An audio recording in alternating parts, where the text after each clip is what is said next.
말씀은 골로새서 4장 2절부터 9절까지의 말씀입니다. 신약 성경 327면쯤에 있습니다. 골로새서 4장 2절부터 9절까지 한 절씩 교독하도록 하겠습니다. 기도를 계속하고 기도에 감사함으로 깨어 있으라.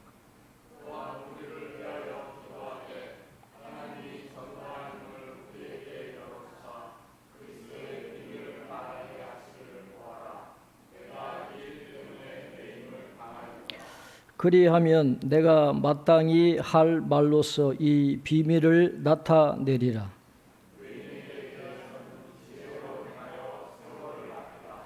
너희 말을 항상 은혜 가운데서 소금으로 맛을 냄과 같이 하라. 그리하면 각 사람에게 마땅히 대답할 것을 알리라.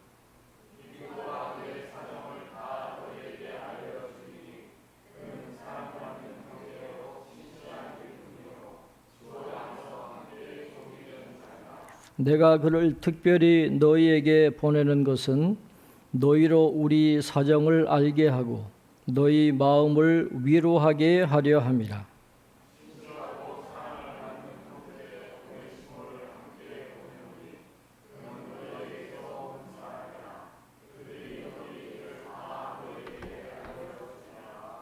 아멘.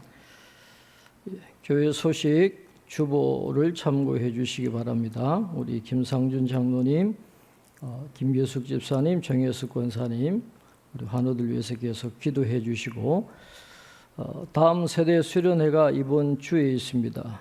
19일부터 20일 1박 2일 동안 한국공학대학교, 시흥시에 있는 학교인데 청년대학부 수련회입니다. 연합 수련회. 여러 교회가 모여서 함께 하는 그런 수련회인데 우리 중고등부도 같이 참여해서 함께 하는 걸로 그렇게 했습니다.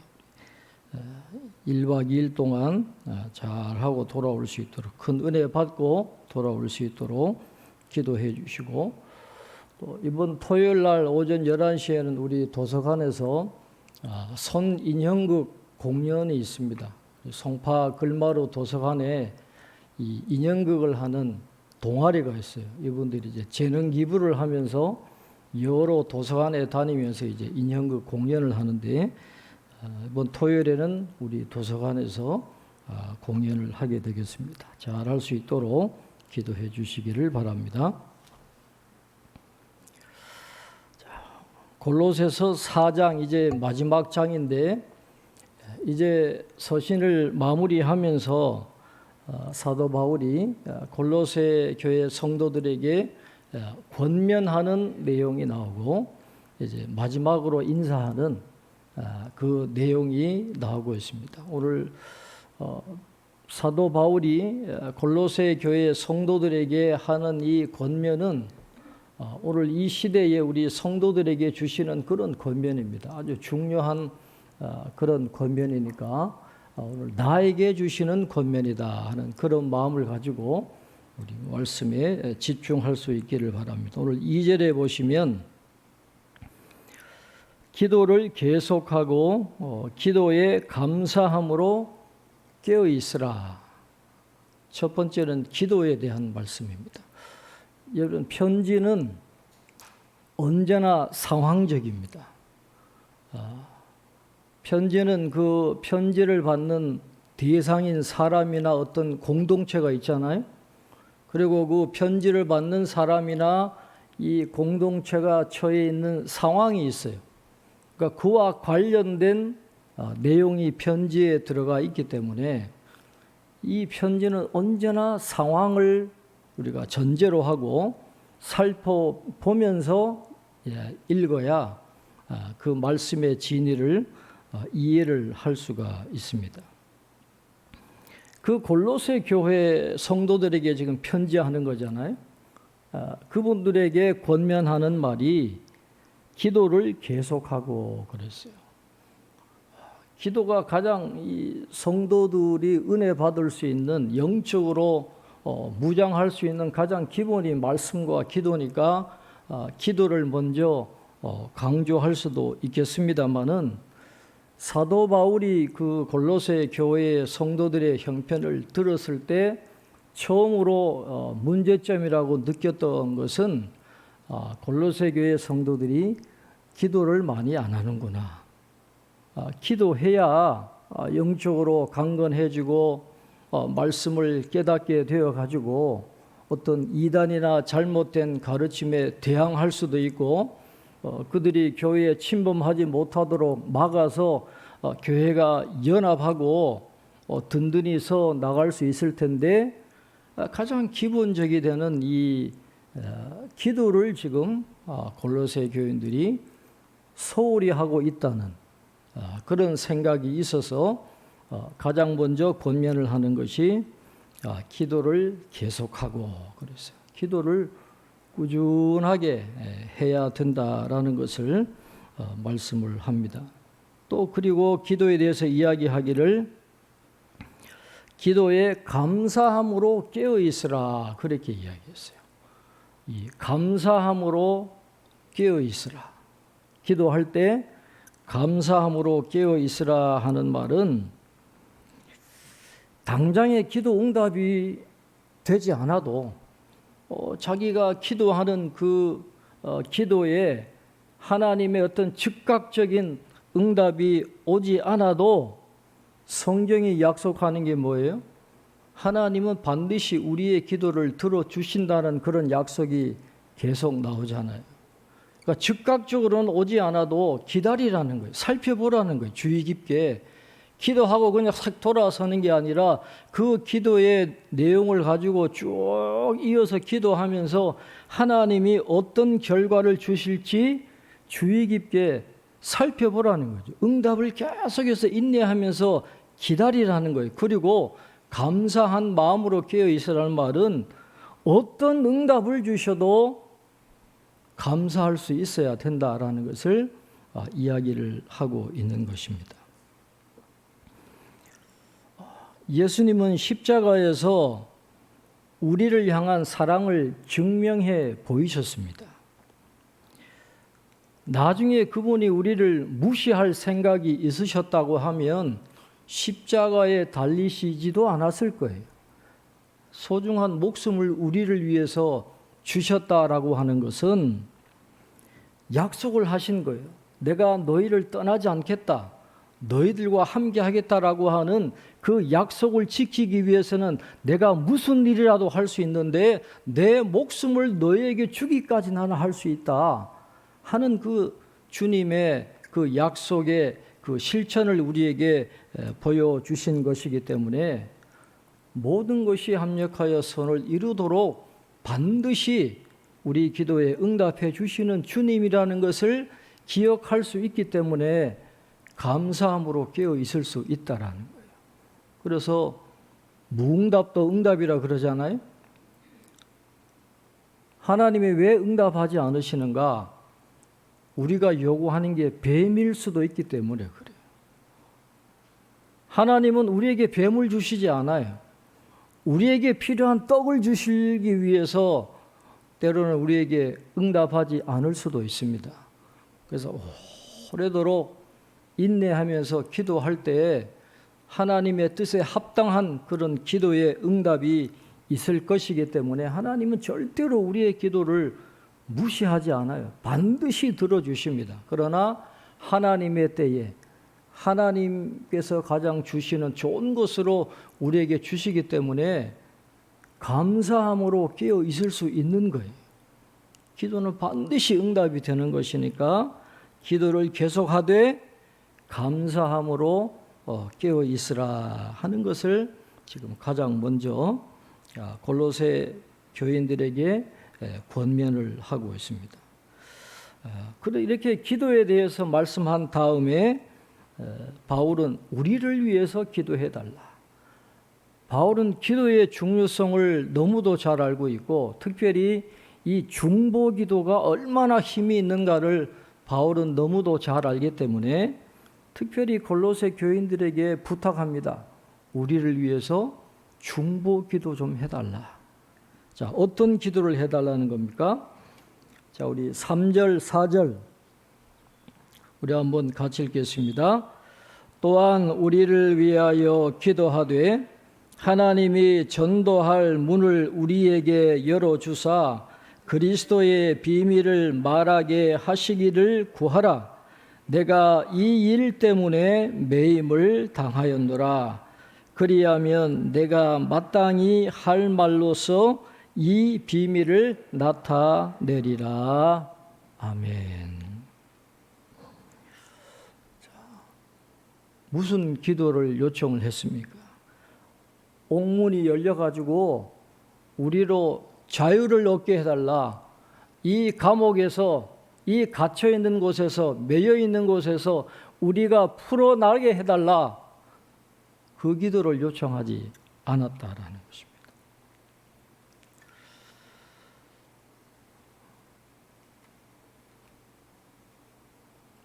메인 이유가 뭡니까? 사도 바울은 어떤 로마의 개혁을 위해서 로마에 간 게 아닙니다. 뭐 원로원을 개혁을 한다든지 이 로마 사회의 정의를 회복하고 어떤 복지를 증진시키고 사람이 사람 대접받는 잘 사는 세상을 만들려고 이 개혁의 기치를 가지고 로마에 들어간 게 아니라 복음 전하려고 들어간 거예요. 어제 뉴스에 보니까 트럼프가 유세하다가 총격을 당했잖아요. 사람들은 그렇게 생각해요. 트럼프가 대통령이 돼야 우리의 문제가 해결된다. 또 한편에서는 뭐 바이든이 돼야 자신들의 문제가 해결된다. 그렇게 이야기합니다. 그러나 누가 대통령이 되든 어떠한 정치 세력이 정권을 잡든 문제는 해결이 안 되게 돼 있어요. 내면이 바뀌지 않는 이상 대통령 할아버지가 통치를 해도 인간의 문제는 해결되지 않아요. 하나님은 우리의 내면을 복음으로 바꾸기를 원하세요.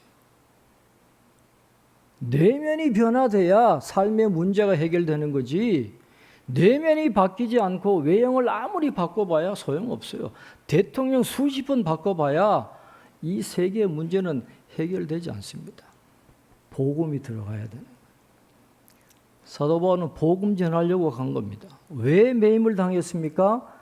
그리스도의 비밀을 전하기 위하여서, 하나님의 나라를 세우기 위해서, 내면이 뒤집어지고 하나님과 화해시키기 위해서, 복음 전하기 위해서 로마에 가서 매였기 때문에 나를 벗어나게 해달라, 자유의 몸이 되게 해달라, 그렇게 기도하지 않았어요.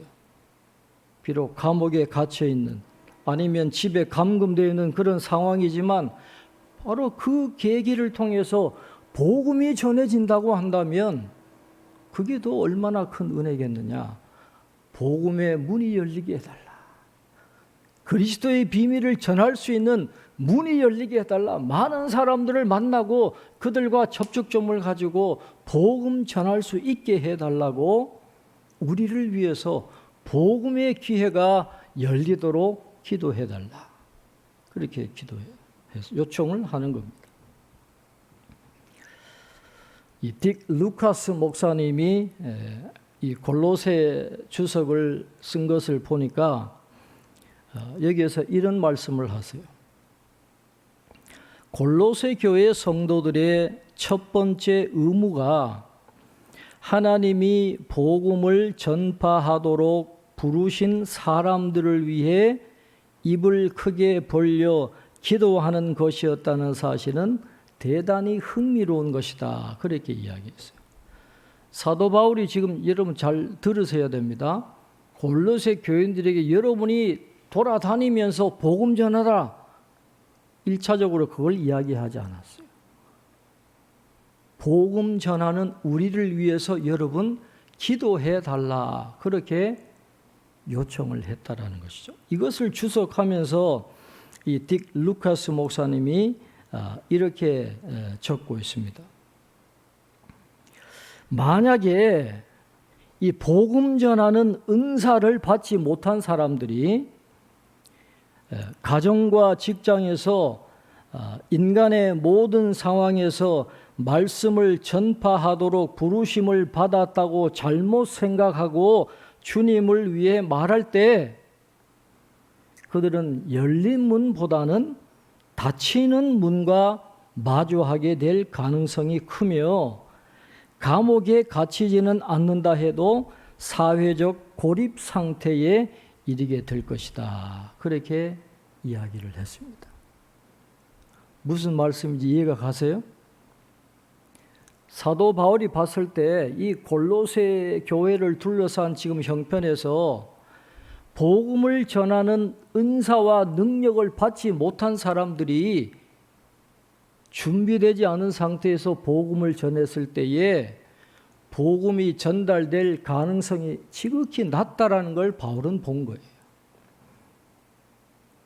여러분 지하철 타고 가든지 저 서울역이나 이런 데 보면 이렇게 붉은 십자가하고 외치는 분 있잖아요. 예수 천당, 불신지옥. 그렇게 전투적인 자세를 가지고 예수 천당, 불신지옥 이렇게 외치고 다닐 경우에 그분과 어떤 접촉점이 없는 사람들이 그 사람들 봤을 때 마음의 문을 열겠습니까? 마음의 문을 닫겠습니까? 마음의 문을 닫아요. 이상한 사람 취급하고 광신자 취급하고 약간 이 정신이 좀 이상한가 그렇게 생각하지 그 외침을 듣고 내가 예수님 믿겠습니다. 그런 사람들이 과연 몇 명이나 있겠냐 말이에요. 사도 바울은 지금 그걸 이야기하는 겁니다. 복음 전하지 말라 그게 아니라 복음을 전하되 준비된 사역자들, 사도 바울같이 복음 전하는 사명을 가지고 은사와 능력을 가지고 복음 전하는 사람들이 전하는 것과 아무런 준비되지 않은 상황에서 그냥 복음을 전해야 된다는 의무감을 가지고 가서 전했을 때에 과연 누가 더 성공 확률이 높냐라는 거예요. 누가 전했을 때 복음을 받아들이고 마음의 문을 열 가능성이 많으냐라고 했을 때는 이 사도 바울 같은 분들이 찾아가서 그리스도의 비밀을 말할 때 마음의 문을 열고 전도될 확률이 높은 거예요.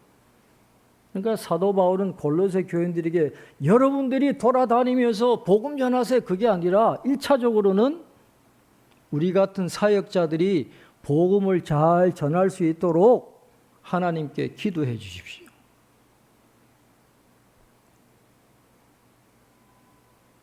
이게 1차적인 골로새 교회에게 주는 권면이다라는 것이죠.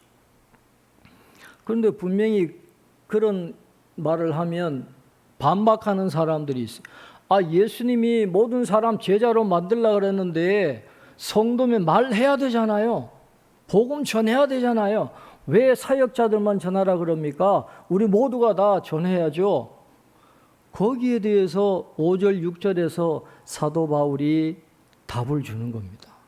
그럼 보통 평범한 일상을 살아가는 그리스도인들은 어떻게 해야 될까? 자, 5절, 6절에서 사도 바울이 그 답을 줍니다. 자, 5절, 6절 한번 같이 읽겠습니다. 외인에게 대해서는 지혜로 행하여 세월을 아끼라. 너희 말을 항상 은혜 가운데서 소금으로 맛을 냄과 같이 하라. 그리하면 각 사람에게 마땅히 대답할 것을 알리라. 아멘. 여기서 외인이 바로 교회 밖에 있는 사람들이에요. 아직 구원받지 못한 사람들, 복음을 들어야 될 그 사람들에게 우리 성도들이 뭘 해야 됩니까? 외인에 대해서는 지혜로 행하여 세월을 아끼라 그랬어요. 지혜로 가르치라 안 그랬습니다. 지혜로 행하라 그랬어요. 행한다는 말은 살라는 말이거든요. 그리스도인다운 삶을 먼저 살아야 된다는 거예요. 막연하게 복음 전하는 그게 먼저가 아니라 우리 일반 성도들에게 제일 먼저 요구되는 것은 예수님의 말씀대로 그리스도인이 그리스도인다운 삶을 먼저 살 때 세월을 아낄 수가 있다는 거예요. 전도하기가 더 쉽다라는 거예요. 삶이 담보되지 않은 상태에서 아무리 말을 해도 그 말은 효력이 없어요. 행동으로 드러나야, 진실이 드러나야 되는데 그리스도인다운 삶을 살지 않으면서 아무리 복음을 전해도 이건 안 될 확률이 많아요. 그러니까 먼저 우리 믿음의 사람들은 뭘 먼저 해야 돼요? 그리스도인다운 삶을 사는 이 삶이 먼저 갖추어져야 된다라는 것을 이야기를 하고 있는 것입니다. 이렇게 이 그리스도인다운 삶을 살아갈 때 이제 외인들이 생각하는 거잖아요. 아, 저 사람은 나랑 생각하는 게 좀 다르네. 나랑 사는 모습이 좀 다르네. 뭔가 특별한 게 있네. 그렇게 관심을 보여주고 서로 관계가 형성될 때 그때 세월을 아낄 수 있는 거예요. 그때에 이 복음을 전할 가능성이 점점 확률이 높아지기 때문에 지혜로 행하는 게 먼저라는 거예요. 그리스도인다운 삶을 살아가는 게 먼저다라고 그렇게 말합니다. 그 다음에 6절에 보면 너희 말을 항상 은혜 가운데서 소금으로 맛을 냄과 같이 하라 그렇게 이야기했어요. 복음을 전하기 전에 우리 성도는 대화를 할 때 은혜로운 대화를 해야 되고 소금으로 맛을 낸 대화를 해야 된다 그렇게 이야기를 합니다. 소금으로 맛을 낸다는 말은 이 상황에 적합한 말을 한다 그런 뜻이거든요. 자, 은혜 가운데서 소금으로 맛을 내는 대화를 어떻게 할 수 있을까요? 은혜 가운데 소금으로 맛을 내는 대화가 어떤 대화를 의미하는 것일까요? 대화 가운데 감사가 들어있고 정직이 표현이 되고 친절이 표현되는 그런 말을 하라는 거예요. 뭔가 대화를 하고 나면 찝찝해지고 뭔가 저분과 대화하면 기분 나빠지고 그러면 안 된다라는 은혜로운 대화.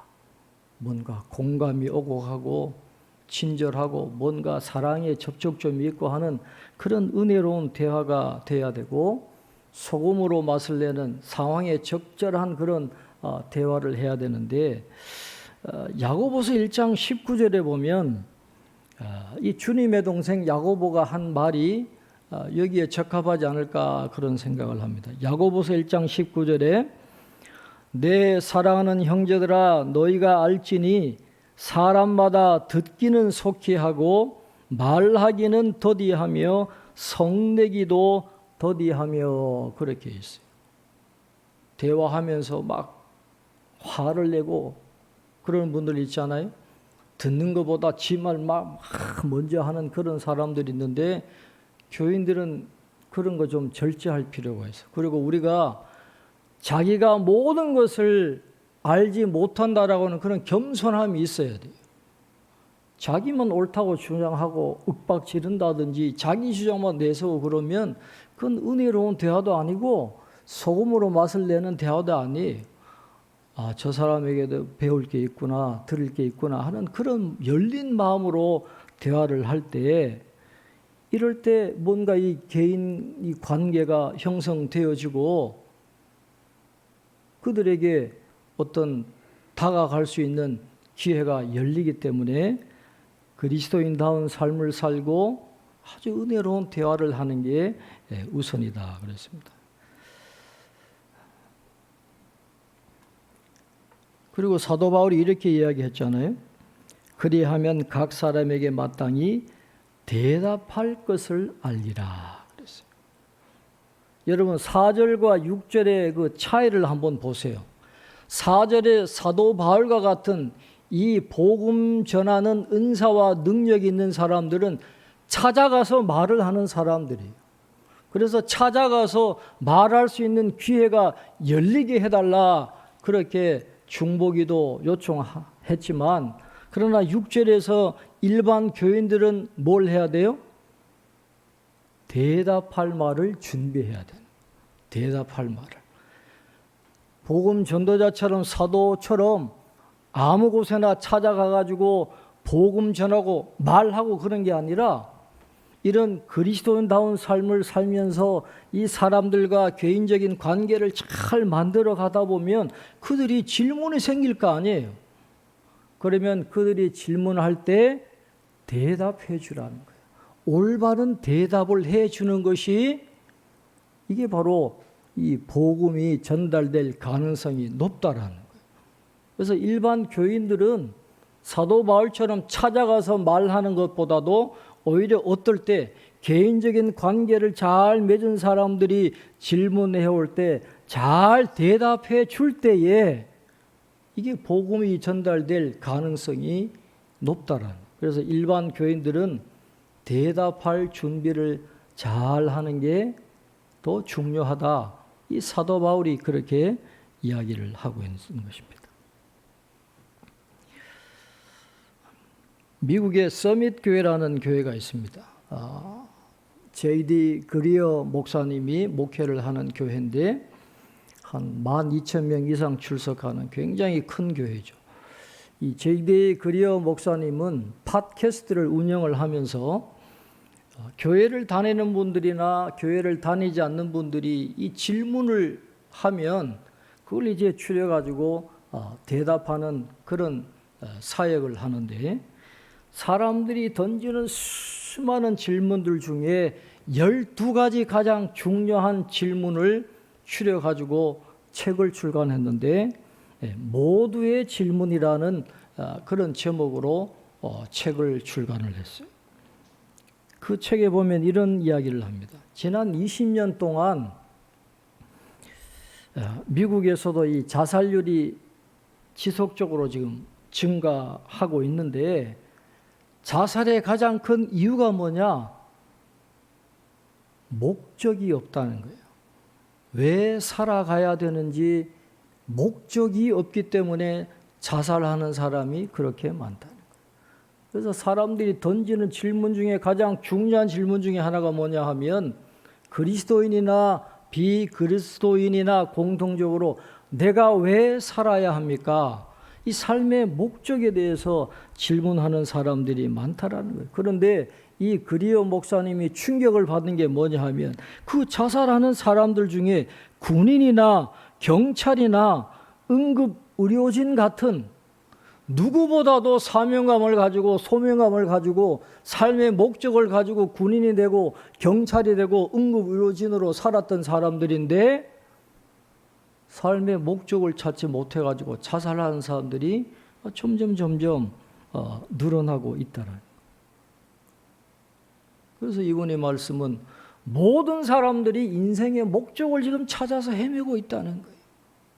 자, 그럴 때 내가 왜 살아야 합니까? 라고 했을 때 그분들에게 인생의 목적에 대해서 이야기해 줄 수 있는 그런 대답을 준비하고 있을 때 그들의 생명도 살리고 영혼도 살릴 수 있게 된다라고 하는 것을 이야기를 하고 있어요. 그리고 거기 보면, 나는 왜 태어났고 뭘 위해 존재합니까? 하나님이 다스리신다면서 왜 세상은 악과 고통으로 이렇게 난립니까?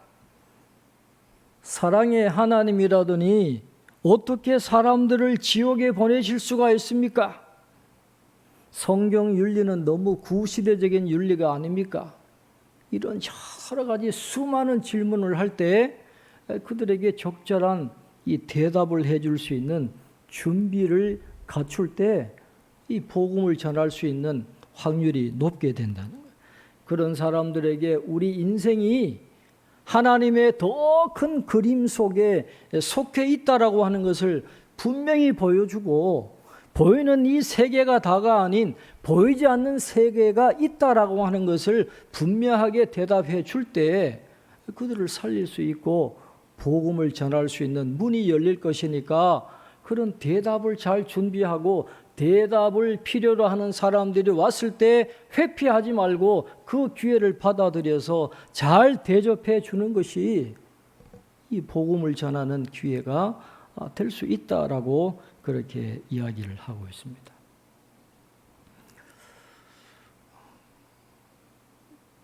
요즘 우리 청소년들 사역하는 분들 이야기 들어보니까 마약은 말할 것도 없고 제일 심각한 게 청소년 도박이라고 그래요. 도박. 요즘 청년 조폭들이나 이런 문제들 캐고 들어가 보면 그 근본 바탕에 청소년 도박이 있대요. 지금 우리 이 청소년들 속에 어떤 사고가 있느냐? 노력은 요것만 하고 조금만 하고 돈은 일확천금을 모아가지고 남은 생에 편안하게 잘 먹고 잘 사는 것. 이게 그들의 이상이에요. 이상. 그러니까 모두가 다 청소년 도박에 빠져 있는 우리 학생들이 다니는 학교 분위기가 그렇답니다. 그럴 때에 우리가 어떤 대답을 해줄 거냐. 그런 것들을 우리가 심각하게 고민하고 찾아서 대답해 줄 수 있을 때 이 복음의 문이 열리고 복음이 전달되는 그런 확률이 더 높아진다라는 것을 우리가 사도 바울에게서부터 우리가 배울 수가 있게 되는 것입니다. 그렇게 권면을 하고 난 다음에 이제 마지막으로 사도 바울이 끝인사를 하면서 많은 사람들을 소개해요. 다른 서신하고는 좀 다르죠. 로마서하고 골로새가 유일한데 왜 이렇게 많은 사람들을 소개합니까? 그만큼 사도 바울이 골로새 교인들과 연결되기를 원하고 그들과 유대감을 갖고 연합하기를 원하고 그들을 위해서 애쓰고 있다라는 걸 좀 알아달라고 하는 그런 마음에 이런 여러 사람들을 이제 소개를 하고 있는 것입니다.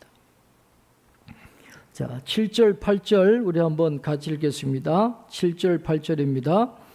두기고가 내 사정을 다 너희에게 알려주리니 그는 사랑받는 형제요 신실한 일꾼이요 주 안에서 함께 종이 된 자니라. 내가 그를 특별히 너희에게 보내는 것은 너희로 우리 사정을 알게 하고 너희 마음을 위로하게 하려 함이라. 아멘. 사도 바울은 혼자서 사역을 감당한 게 아닙니다. 사도 바울 혼자 한 게 아니에요. 하나님은 동력자를 붙여주셔가지고 여러 사람들이 사도 바울과 함께 동력하면서 교회를 세우고 하나님의 나라를 세운 거지 바울 혼자 잘나서 한 게 아니다라는 거예요. 여러 신실한 사람들이 도와줬는데 두기고도 그 가운데 한 사람이에요. 그런데 사도 바울이 두기고를 소개하면서 뭐라고 이야기합니까? 그는 사랑받는 형제요 신실한 일꾼이요 주 안에서 함께 종이 된 자니라. 사도 바울이 강조하는 건 신실하다라는 거예요. 종인데 게으른 종이 얼마나 많아요? 그러나 이 두기고는 신실한 종입니다.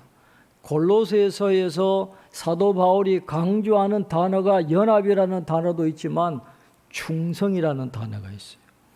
예수님께 온전히 충성하는 것. 두기고가 바로 그런 사람이에요. 사도 바울을 도와서 끝까지 사역한 이유가 뭐예요? 주님께 충성했기 때문에. 그런 충성스러운 자들이 이 바울과 함께 그 귀한 사역을 감당했다라는 것을 우리는 기억을 해야 됩니다. 그 다음에 9절에 또 한 사람 소개하죠.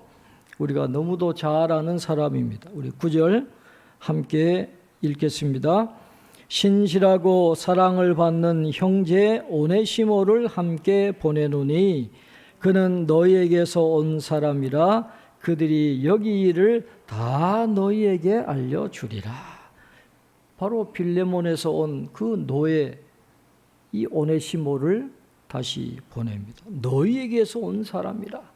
이 골로새 교회와 친근한 그런 관계를 맺기 위해서 너희에게서 온 사람이라 그러면서 여기서도 강조하는 게 신실하고 사랑을 받는 형제 오네시모예요.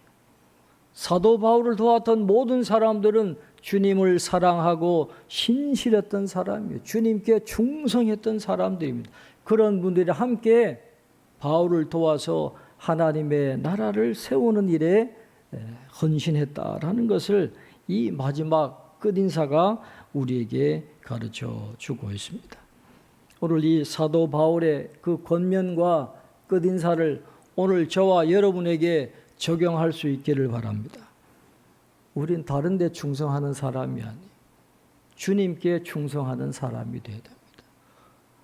사람에게 충성하지 않고 주님께 충성하면서 기도를 계속하는, 전도자들을 위해서 기도할 뿐만 아니라 또 외인들을 위해서 중보 기도해야 될 사람들을 위해서 계속해서 기도할 수 있는 그런 믿음의 자세를 가지고 그리스도인다운 삶을 살아가면서 은혜로운 대화를 하고 소금으로 맛을 내는 그런 대화를 통해서 관계를 잘 맺어가면서 우리에게 질문하는 사람들에게 올바른 대답을 해주면서 주님을 증거하는, 그래서 주님이 원하시는 그런 온전한 이 성도의 삶을 살아갈 수 있는 저와 여러분이 되시기를 주님의 이름으로 축원합니다. 기도하겠습니다. 하나님 아버지, 오늘 골로새서의 말씀을 통해서 오늘 우리에게 주시는 하나님의 음성을 듣게 하시니 감사합니다. 주님께 충성했던 신실한 일꾼들이 사도 바울을 도와서 신실하게 사역을 감당했던 것, 오늘 말씀을 통해서 다시 한번 깨닫게 됩니다. 우리가 먼저 주님을 사랑하는 사람들이 되게 하시고 주님께 충성하는 일꾼들이 되게 도와주셔서 교회를 유지해 나가고 하나님의 나라를 세우는 일에 쓰임받을 수 있는 저희들이 다 될 수 있도록 축복해 주시옵소서.